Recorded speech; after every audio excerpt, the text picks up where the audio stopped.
A flashlight changes rooms in this cabin every single night, and none of us own up to moving it. The kitchen counter is where it starts each evening. By morning, it's somewhere new. Once standing upright on the fireplace mantel, beam pointed straight at the couch where I'd been sleeping. My husband Dan blamed muscle memory. Figured one of us grabbed it half conscious and forgot. Reasonable enough. Except I remembered locking the door myself that night. Testing the handle twice before bed. We'd taken the cabin for a week. Off a gravel road deep enough that cell signal died 2 miles out. Just Dan, me, and our friend Wes. Using the trip as a last stretch of nothing to do before. Dan's new job swallowed every weekend we had left. The scratching came first, threading up through the living room floorboards, right around midnight, cutting off the second any of us spoke. Dan checked the crawlspace hatch under the rug, padlocked, rusted thick enough to suggest years untouched. Raccoons, he decided. I stayed awake another hour anyway,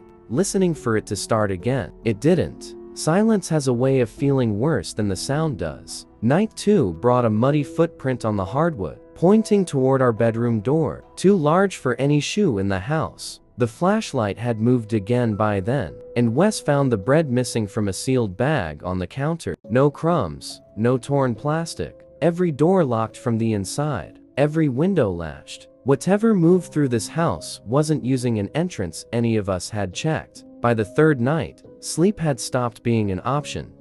Audie would take. Around 3, the scratching returned directly. Beneath our bed this time. Measured.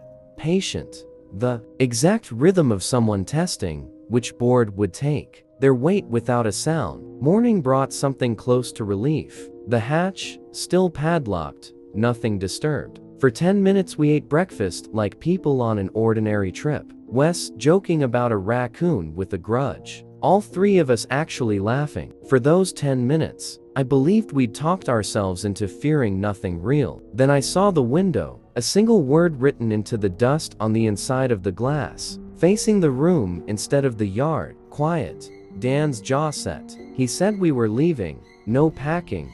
Just go. First he wanted the generator shed checked, since the power had been cutting out nightly around the same hour the scratching started. I stayed close enough that our shoulders brushed the whole walkover. The shed door stood open. We hadn't left it that way. Behind the generator sat a second door. Low, wooden, barely 3 feet tall. Easy to miss unless you already suspected something was hiding from you. It dropped underground. Dan crouched and looked before I could stop him. When he stood back up, something in his face had gone quiet in a way that told me more than words would have. He told me to get Wes, to get in the car, and wouldn't say why until we were both outside with the engine running. I went back and looked myself. Anyway, a sleeping bag, flattened from use, cans stacked in neat rows, someone counting their own days without a calendar, a swollen notebook logging our schedule in, handwriting to, in to belong to, anyone in a hurry, when we woke, when we hiked, when the lights cut off,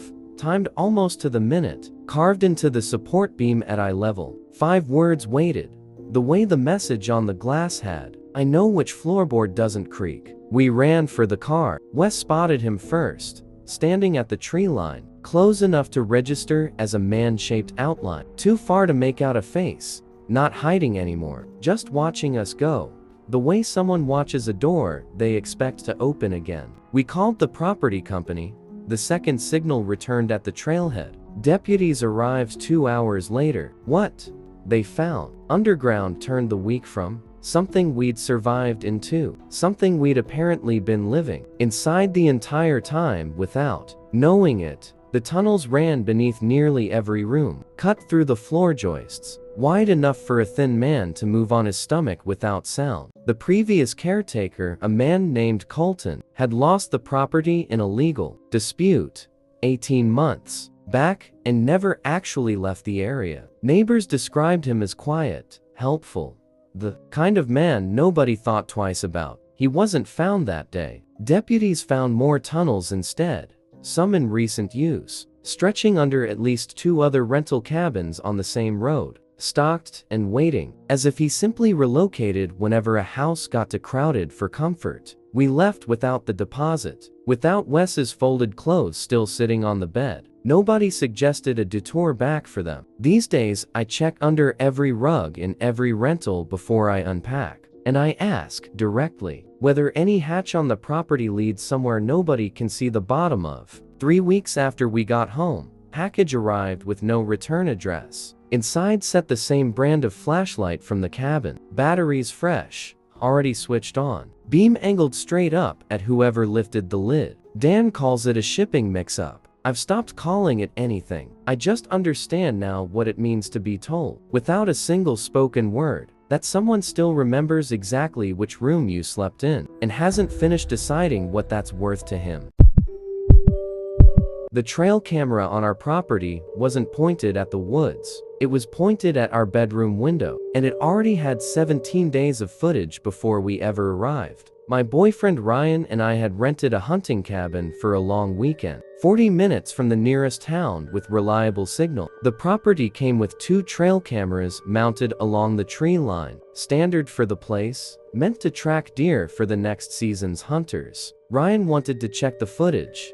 Our first night, curious what wildlife had wandered through before us. He found a 3rd camera instead, not on the gear list. The property manager had emailed, zip-tied to a tree at an angle that had nothing to do with deer, aimed directly at our window, at a height that matched exactly where our bed sat inside. We pulled the memory card with hands that wouldn't quite cooperate. Most of the files predated our stay by over 2 weeks, every one triggered by motion inside that same window, night after night. Someone else's stay, then a gap, then ours, beginning right on schedule. We weren't the target. We were just the newest tenants of whoever this camera had been watching for weeks. I wanted to leave that same hour. Ryan convinced me to call the property manager first, a woman named Osei, who handled several cabins on that stretch of road. She sounded genuinely rattled once I described it, said she'd never authorized a second camera, and asked carefully exactly where it was mounted.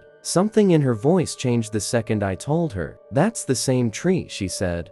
From the report to rentals ago, a previous guest had complained about feeling watched the entire stay, though nothing concrete had ever turned up to justify it. She chalked it up to nerves.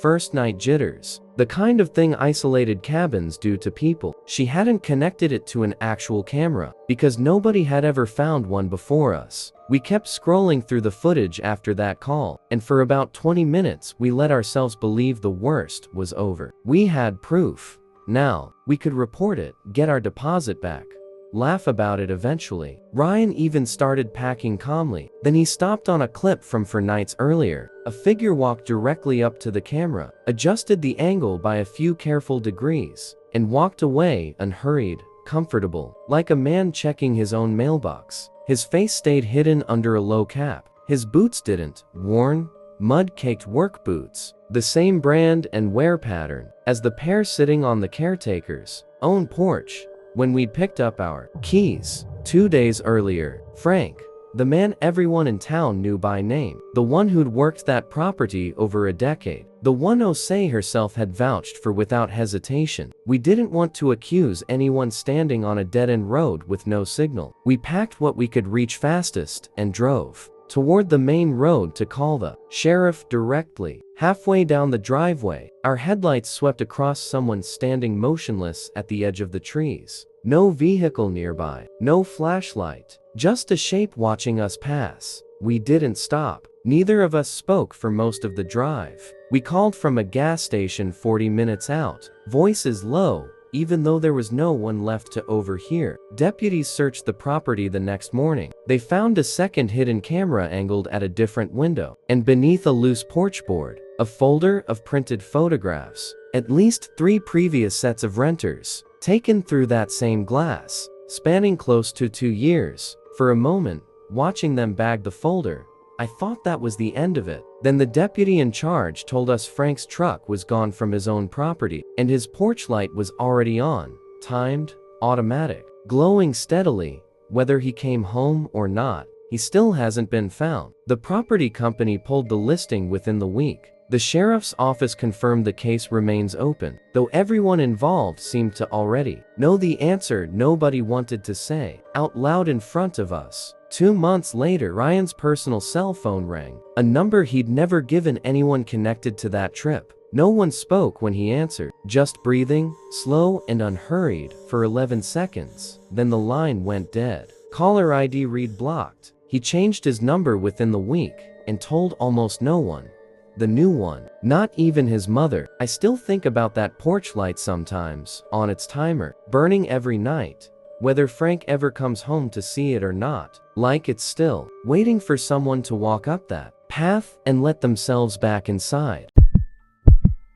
There are 2 sets of footprints leading to the root cellar door, but only one set ever leads back out, and we counted them 3 times before either of us said it out loud. My brother Sam and I inherited our grandfather's hunting cabin last spring, an old place with a root cellar built into the hillside, padlocked shut since before either of us could remember it being open. We drove up for a weekend to finally clean the place out before listing it for sale. The padlock was already broken when we arrived. Not forced, not rusted through. Cut clean, deliberately. The kind of cut that only happens when someone shows up prepared. Sam guessed local teenagers, kids daring each other into the dead man's cellar. I wanted that explanation too, until we found the original brass key sitting in the center of the kitchen table, inside a house locked and empty for over a year. Nobody alive had a copy of that key except our grandfather, who'd passed 8 months earlier. We searched the cellar that afternoon anyway. Empty shelves, dust thick enough to hold a handprint. Nothing that explained the broken lock or the key waiting for us like an invitation. For the rest of that day, we actually relaxed, told each other it was old news, grilled dinner on the porch and laughed about how spooked we'd let ourselves get. That night, the scratching started, slow and rhythmic, coming from directly beneath the kitchen floor. Sam found a second entrance we'd missed on the first walkthrough, a hatch tucked behind an old cabinet, leading straight down. Neither of us wanted to go alone. Before we climbed down, Sam paused at the top of the ladder and said it smelled like someone else's house down there, not ours. Not our grandfather's either. Wood, smoke, and unwashed clothing layered over years of dust. We went down together and found the cellar rearranged from just hours earlier. The newspapers restacked, a folded blanket that hadn't been there before, and pressed into the dirt floor, clear enough to count twice. 2 distinct sets of boot prints walking in from the hatch. Only one set ever walked back toward the ladder. We left that night without finishing anything, driving 40 minutes to the nearest motel with signal. In the morning, Sam called the county sheriff's office. A deputy named Reyes met us at the property that afternoon, and he wasn't surprised by anything we described, which unsettled me more than an explanation would have. This isn't the first call from that stretch of road, he said. Old cellars like that, sealed up for years, sometimes become somebody off-season shelter. 2 similar reports in the last 3 years alone. What deputies found during the search made it worse instead of better. A second, older set of belongings buried further back, untouched for what looked like for longer than the fresh blanket, suggesting whoever was using the space now wasn't the first to find it, and possibly wasn't using it alone even now. For a few minutes, watching deputies photograph the space, I believed it was over. They'd search the woods, find whoever it was, and we'd finish the clean out in peace. They never found anyone that day. What they did find, wedged behind the old shelving where flashlights hadn't reached the first time through, was a small hand-drawn map of the cabin's entire interior, every room labeled, including ours. Labeled simply as theirs now, in handwriting that matched nothing on file for our grandfather. We sold the cabin within the month, unfinished clean-out and all, to a buyer who never asked why the root cellar hatch came with a brand new padlock, already installed. Reyes called once more before the sale closed, mostly procedural. He mentioned, almost in passing, that similar unexplained shelters had turned up on 2 other properties along that same ridge over the years, always sealed, always rediscovered by someone with no idea what they were walking into. Sam still has the old brass key. He keeps it in a drawer he never opens anymore, because the one time he tried to throw it away, he found it sitting back on his own kitchen counter 3 days later, and neither of us has ever admitted which one of us we actually suspect put it there. Every morning, a path was already shoveled through the snow from our cabin door to the frozen lake, and none of us had touched a shovel. My fiancé Tom and I rented an off-grid cabin for a week over winter break, snowed in on purpose, no plans beyond firewood and quiet. The property caretaker, a soft-spoken older man named Hollis, handled everything remotely by phone, and left the keys under a rock, exactly like the listing promised. The first morning, we assumed the path was part of the service. Tom called Hollis to thank him. Hollis said, plainly, that he didn't clear paths in winter, that nobody did, that the road out was barely passable most weeks. We told ourselves the wind had shaped the snow that way. I wanted to believe that for exactly one more night, and for a few hours, I did. The second morning, the path was there again, packed, firm, leading not just to the lake's edge, but out onto the ice itself, toward a small fishing shanty we hadn't noticed before, sitting well past where Hollis had told us the ice was even safe. Tom wanted to check it. I didn't want either of us going anywhere alone anymore, so we walked out together, boots crunching over snow, clearly cleared by hand, in long, deliberate strokes that never wavered off a straight line. Inside the shanty, a thermos sat on an overturned bucket, still faintly warm. Beside it, a pair of binoculars rested on the window ledge, angled with precision toward our cabin's bedroom window. I looked through them for exactly 1 second before Tom pulled me back. They were focused sharply enough to see straight through our curtain gap, close enough to make out details a stranger shouldn't have been able to see without knowing precisely where to aim. We walked straight back, locked every door, and called Hollis immediately. He went quiet on the line long enough that I thought the call had dropped. That shanty's not on the property, he finally said. Land past that point belongs to old Pruitt's family. Nobody's fished from it in years. Not since Pruitt himself went missing out there. He promised to send someone and told us to stay inside until then. For most of the afternoon, nothing happened, and we let ourselves relax. We played cards by the fire. Tom joked about renting somewhere with a doorman next time. I actually laughed, genuinely, for the first time since we'd found the shanty. Then the boots showed up, not ours, sitting neatly by our front door, as if placed there while we sat 20 feet away with our backs turned. Worn and salt-stained, the exact size and wear pattern we'd later learn matched a missing persons report from 3 winters earlier. A man named Pruitt, who'd walked out onto that same lake during a storm and never come back. Tom wanted to leave immediately, storm or no storm. I agreed. We packed in under 10 minutes, and on the porch railing, found a note that hadn't been there when we'd walked in from the cold 20 minutes earlier. Handwriting, careful, unhurried, like the writer had all the time in the world. Someone has to keep the path clear, or you'd never find your way to me. We drove out through snow up to the wheel wells, sliding twice on the same blind curve,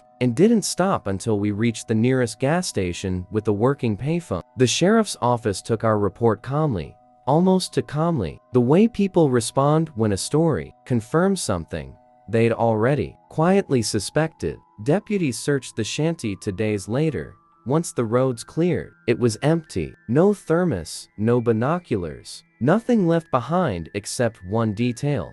The responding deputy mentioned almost as an afterthought while closing his notebook. Fresh boot prints, leading away from the shanty, out across the thinnest section of the ice, stopping abruptly at a patch of open black water that hadn't fully refrozen, with no prints anywhere leading back toward shore. Hollis still manages that cabin. The listing is still active online, unchanged, no warning added to it. Every winter, according to the most recent renter's review, a path still gets cleared to the lake, every single morning, whether anyone out there asks for it or not. She wrote that she found it charming at first, right up until she found a pair of boots on her own porch on the 4th night of her stay, and checked out early the next morning without leaving a Forwarding message for Hollis et al.